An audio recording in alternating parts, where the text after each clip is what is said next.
The Morgan Report with David Morgan.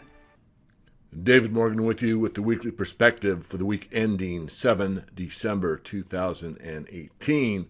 Well, before I get started there, I missed last week. I was in London, got back late, and decided just to forego the weekly perspective. I try not to miss too many, and I probably could have done it a bit late. But regardless, here we are this week. Let's get going. First one up, Dow plunges nearly 800 points on rising fears of an economic slowdown.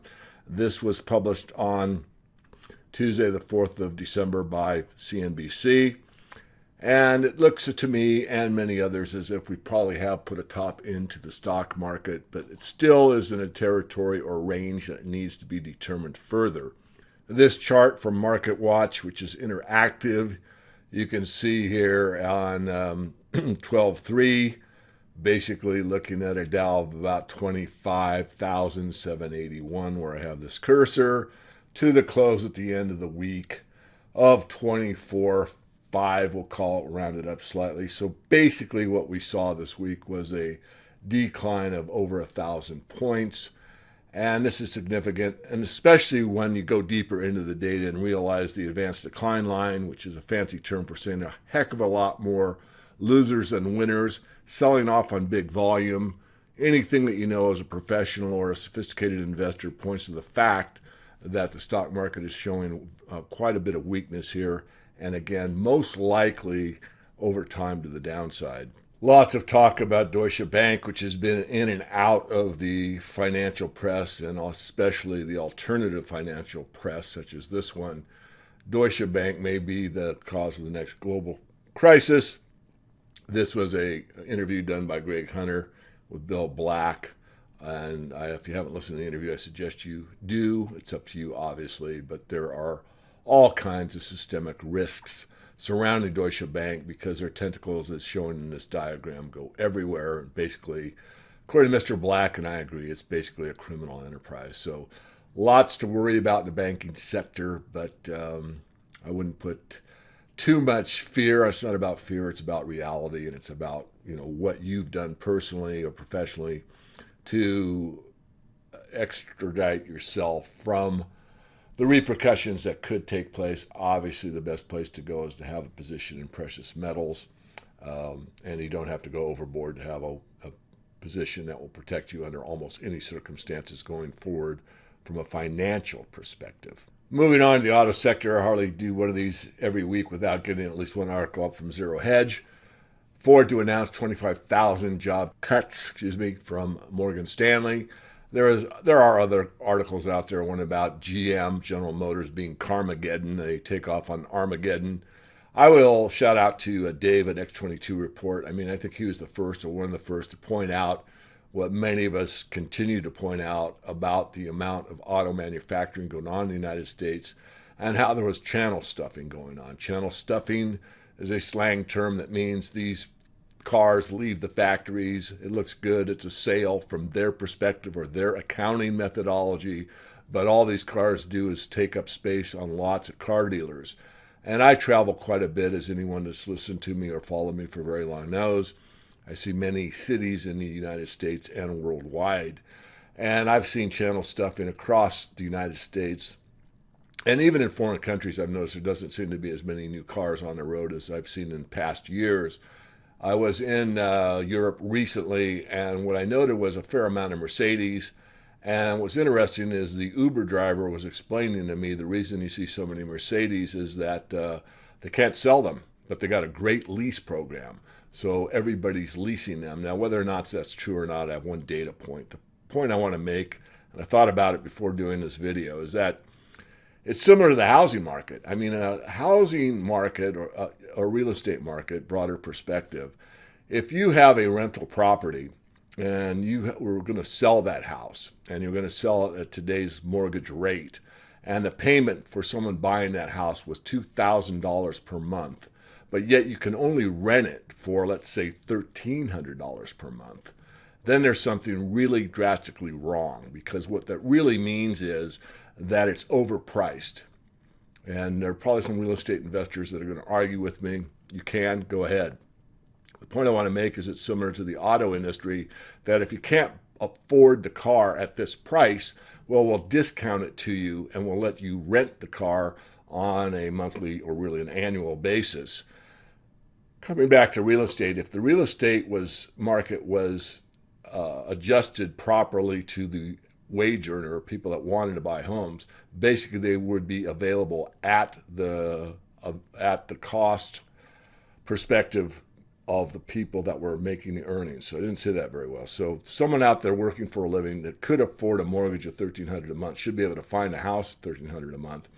And if the house he can rent for that price isn't one he can buy for that price, there is a delta there. There is a change. There is a discrepancy between reality and perception, because the house should be able to be bought at that price. So if you're a real estate investor and you're not aware that real estate is overvalued at this particular time almost everywhere, particularly in Australia, I would urge you to not listen to me.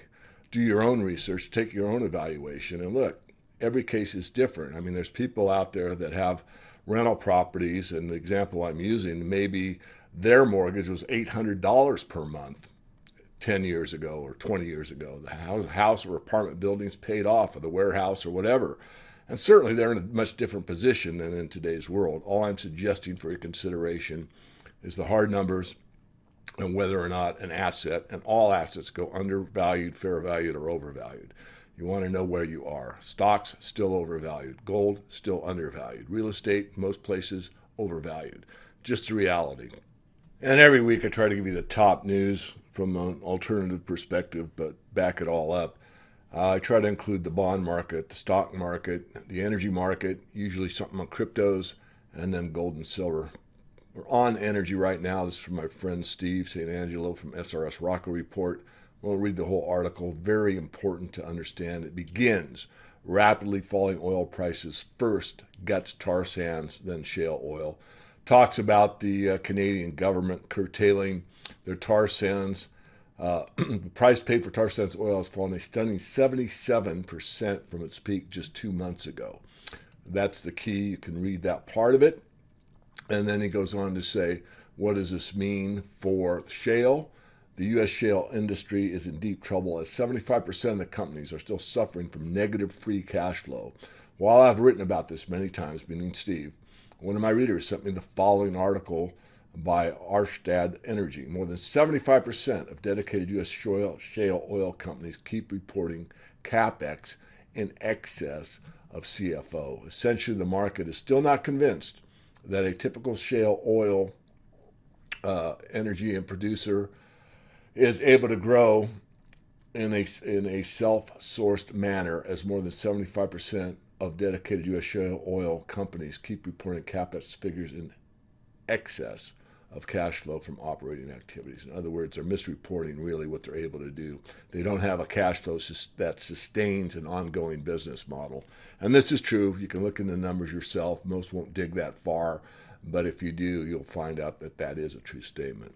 So finishing off this week's perspective, I try to keep them around 10 minutes. This is from RT Russia Today.